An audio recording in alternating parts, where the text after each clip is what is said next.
पनीर मसाला बघू शकता किती चमचमीत झालेला आहे। मसालेसुद्धा आपण घरीच बनवले आहेत। एकदम सोपी रेसिपी आहे आणि जास्त मेहनत नाही घेता कमी मेहनतीमध्ये मस्त असं चमचमीत पनीर मसाला आपण घरीच करणार आहोत आणि सगळे मसालेसुद्धा आपण घरीच बनवणार आहोत। चला तर पटकन रेसिपीला सुरुवात करूया। आणि पनीर मसाला बघू शकता कलर पण खूप मस्त आलेला आहे। तर इथे मी पाव किलो पनीर घेतला आहे। 250 ग्रॅम पनीर आहे हे। तर पनीर पहिल्यांदा स्वच्छ धुवून घ्यायचं, मग त्याचे कट करायचे, छोटे छोटे भाग करायचे, जसं तुम्हाला आकार पाहिजे तसा तुम्ही आकार करू शकता आणि स्वच्छ धुवून घ्यायचं। बरेचदा काय करतात डेअरीवाले ना, पनीर ना किती दिवसाचं जुनं पनीर ठेवतात आणि त्याच्यातलं पाणीच बदलत नाहीत, म्हणून पनीरचा बरेचदा वास येतो। म्हणून पनीर कधी पण स्वच्छ धुवून घ्यायचं आहे। पहिल्यांदा आपण पनीर ना मॅग्नेट करायला घेऊया। इथं मी मसाले घेतले आहेत, किचन किंग मसाला, धने पावडर, लाल तिखट, हळद, मीठ घेतलं आहे। तर आता हे थोडेच मसाले आपल्याला घ्यायचे आहेत, नंतर पुन्हा मसाले आपल्याला ग्रेव्हीमध्ये वापरायचे आहेत। इथे मी थोडासाच मसाला घेतला आहे सगळे। तर आता हे याच्यामध्ये 1 चमचा तूप टाकला आहे पनीरमध्ये आणि थोडे मसाले टाकून आपण सगळे मिक्स करून घ्यायचं आहे। 15 मिनिटासाठी आपण मॅग्नेट करायला ठेवणार आहोत हे साईडला। तर बघू शकता, तर ह्या पद्धतीनं पनीर जर केलं ना तर खूप मस्त होतं। एकदा या पद्धतीनं सुद्धा करून बघा। तर आता आपल्याला एक वाटण तयार करायचं आहे ग्रेव्हीसाठी। तर इथं मी 2 मध्यम आकाराचे कांदे घेतले आहेत आणि 1 टोमॅटो घेतला आहे, 7-8 लसणाच्या पाकळ्या आणि 1 इंच आल्याचा तुकडा। टमॅटो घेता वेळेस, भाजीला वापरता वेळेस ना थोडंसं चाटून बघायचं, म्हणजे काय होतं, टमॅटो जर आंबट असतील ना भाजीसुद्धा खूप आंबट होईल पनीर मसाला आपला, तर टमॅटो आंबट नसले पाहिजे। तर आता हे कांदे आणि टमॅटो आपल्याला सगळे भाजून घ्यायचं आहे। तर ताव्यावर आपण करणार आहोत। ताव्यावर खूप मस्त मसाले भाजले जातात।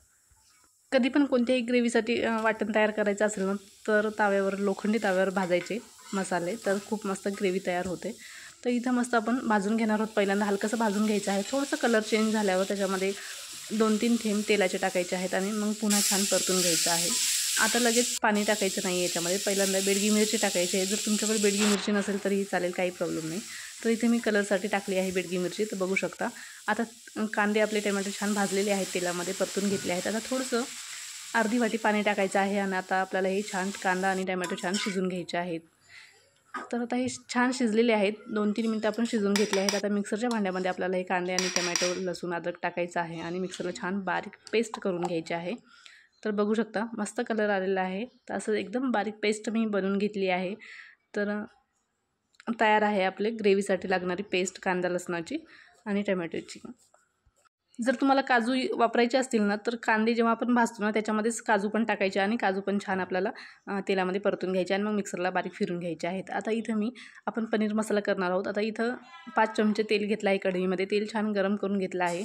याच्यामध्येच अर्धा तेजपत्ता टाकला आहे आणि थोडंसं दालचिनीचा तुकडा टाकायचा आहे आणि छान परतून घ्यायचं आहे। आता याच्यामध्ये आपण वाटण केलेलं ते सुद्धा वाटण टाकायचं आहे आणि 1 ते 2 मिनटं आपल्याला बारीक गॅसवर परतून घ्यायचं आहे। सारखं मिक्स करत राहायचं आहे। जेवढे छान हे परतून घेसाल ना तेवढी छान आपली पनीर मसाला होते। तर एकदम बारीक गॅसवर आपल्याला करायचं आहे। छान तेल सुटलं पाहिजे। आता बघू शकता छान तेल सुटलेलं आहे। ह्याच्यामध्ये अर्धा चमचा कांदा लसूण मसाला, अर्धा चमचा लाल तिखट आणि थोडीशी हळद टाकायचं आणि पुन्हा छान मिक्स करायचं आहे। 4 ते 5 सेकंद असंच आपल्याला परतून घेत राहायचं आहे। तर बघू शकता मस्त कलर आलेला आहे। तर आता आपण याच्यामध्ये कोणतीही क्रीम वगैरे काही टाकणार नाही किंवा दही पण टाकणार नाही आहे। तर आता याच्यामध्ये आपण थोडंसं धने पावडर टाकलं आहे आणि थोडंसं गरम मसाला टाकला आहे। पुन्हा छान मिक्स करायचं आहे। आता 1 चमचा आपल्याला किचन किंग मसाला टाकायचा आहे आणि थोडंसं चवीप्रमाणे मीठ टाकायचं आहे। पुन्हा छान परतून घ्यायचं आहे। हे आपण बारीक गॅसवरच आधी पहिल्यांदा तेल छान कडकडीत गरम केलं होतं आणि सगळं नंतर बारीक गॅसवर आपल्याला परतून घ्यायचं आहे, म्हणजे मसाले करपत नाहीत। आता थोडंसं मिक्सरच्या भांड्यामध्ये आपण 2 चम्मच पाणी टाकलं आहे। ते पाणीसुद्धा आपल्याला याच्यामध्ये टाकायचं आणि पाणी आटेपर्यंत छान मिक्स करत राहायचं आहे। तर बघू शकता मस्त आपली ग्रेव्हीला, मसाल्याला तेल सुटलं आहे। अर्धी वाटी पाणी टाकायचं आहे। थोडंसं अजून पाणी ॲड करणार आहोत। जेवढं तुम्हाला पातळ पाहिजे किंवा जेवढं घट्ट पाहिजे तेवढं तुम्ही करू शकता। मी तर आता मला थोडंसं घट्ट पाहिजे आहे पनीरची भाजी, तर मी जास्त पाणी टाकत नाही आहे। तर बघू शकता, खरं सांगू ना रेस्टॉरंटपेक्षाही खूप भारी झाली होती। या पद्धतीने एकदा करून बघा, खूप मस्त होते। आता याच्यामध्ये कसुरी मेथी, कोथिंबीर टाकायची आणि मिक्स करून घ्यायचं आहे। तर याला छान उकळी आलेली आहे आपल्या ग्रेव्हीला। आता आपण पनीर फ्राय करून घेऊया। आता याच्यामध्ये कोणतेही मसाले किंवा तेल वगैरे काहीही टाकायचं नाही आपल्याला। असंच पॅन गॅसवर ठेवायचं आणि बारीक गॅसवर छान परतून घ्यायचं आहे। तर बघू शकता थोड्या वेळ 1 मिनिट आपल्याला परतून घ्यायचं आहे। जास्तही वेळ म्हणजे गॅसवर ठेवायचं नाही तर ते मसाले आपले करपू शकतात। तर छान आपलं पनीर परतून झालेलं आहे। तर गरम गरम पनीर आपण या ग्रेव्हीवर टाकणार आहोत। तर ग्रेव्हीला पण मस्त उकळी आलेली आहे। आता 1च मिनिट आपल्याला हे पुन्हा शिजून घ्यायचं आहे आणि आपला पनीर मसाला तयार आहे। तुम्ही चपातीसोबत, नानसोबत किंवा रोट्यासोबत कशासोबत सुद्धा खाऊ शकता, खूपच छान लागते। तर रेसिपी खूप सोपी आहे, साधी आहे. कशी वाटली रेसिपी मला नक्की सांगा आणि नक्की ट्राय करा तुम्ही. Okay, bye.